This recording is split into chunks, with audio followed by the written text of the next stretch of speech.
Customer పెట్టిన drop పాయింట్కి వచ్చి 15 నిమిషాలు అవుతుంది. కస్టమర్కి కాల్ చేస్తే ఫోన్ లిఫ్ట్ చేయట్లేదు. దోమలు కింద పైన ఖర్చు పడేస్తున్నాయి.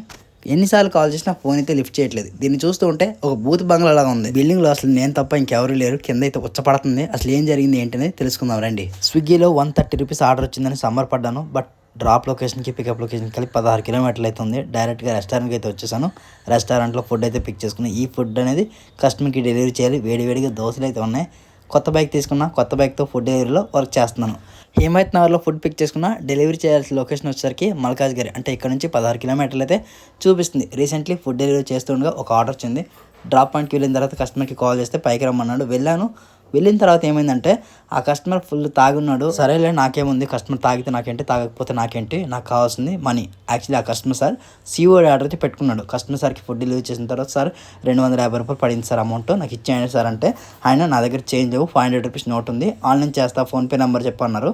ఫోన్పే నెంబర్ చెప్పాను. చెప్పిన తర్వాత ఆన్లైన్లో ట్రాన్సాక్షన్ పని చేయట్లేదు, 10 నిమిషాలు ఆగి నేను చేస్తాను, మీరు వెళ్ళిపోండి అన్నారు. అలా ఎలా వెళ్ళిపోతాను సార్, నా అమౌంట్ నాకు ఇస్తేనే నేను వెళ్ళిపోతాను, ఎందుకంటే ఫుడ్ డెలివరీ చేసిన తర్వాత ఆ అమౌంట్ నేను కంపెనీకి పే చేయాలి అని చెప్పినా సరే ఆ కస్టమర్ వినిపించుకుంటారు. అక్కడ 2-3 కస్టమర్ తిరిగి నన్నే కొట్టడానికి ప్రయత్నించారు. అప్పుడు నాకు అర్థమైంది రాత్రి అప్పుడు ఫుడ్ డెలివరీ చేసేటప్పుడు చాలా జాగ్రత్తగా డెలివరీ చేయాలి అని చెప్పి. నేను వాళ్ళతో గొడవ పడలేక, చేసేది ఏమీ లేక అక్కడి నుంచి అయితే బయటకు వచ్చేసాను. బయటకు వచ్చిన తర్వాత కస్టమర్ కేర్కి కాల్ చేస్తే వాళ్ళైతే మాట్లాడి ప్రాబ్లం అయితే సాల్వ్ చేశారు. బట్ ఇలాంటి కేసెస్లో చాలాసార్లు మనం డబ్బులు పోగొట్టుకుంటూ ఉంటాం, మొబైల్ కాలిపోతూ ఉంటాం. ఎందుకంటే డ్రింక్ చేసి ఉంటారు, ఆ టైంలో దొంగలే ఉండొచ్చు, ఏదైనా సరే జరగవచ్చు. అందుకోసం చాలా జాగ్రత్తగా ఉండండి.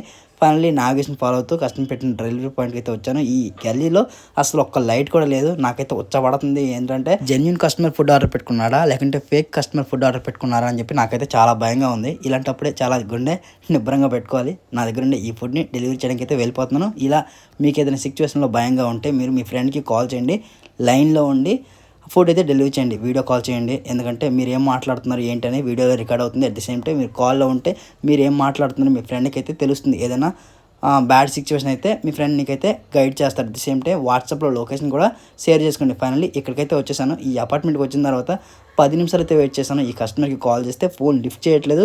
బిల్డింగ్ మొత్తం కూడా తేడాగా ఉంది, ఫ్లాట్ నెంబర్ లేవు. 15 నిమిషాలు వెయిట్ చేసిన తర్వాత కస్టమర్ అయితే డోర్ తీశారు. ఆయన ఫుడ్ అయితే ఆయనకి ఇచ్చేసాను. ఫ్రస్ట్రేషన్ ఆపుకోలేక, ఏంటి సార్ 15 నిమిషాల నుంచి మీకోసం వెయిట్ చేస్తున్నాను, కాల్ చేస్తే ఫోన్ లిఫ్ట్ చేయట్లేదు, అసలు లోపల ఏం చేస్తున్నా సార్ అంటే బిగ్ బాస్ చూసుకుంటున్నాను భయ్యా అని చెప్పి తనైతే ఆన్సర్ ఇచ్చాడు. ఆ మాట విన్నాక ఫీజులు ఎగిరిపోయినాయి.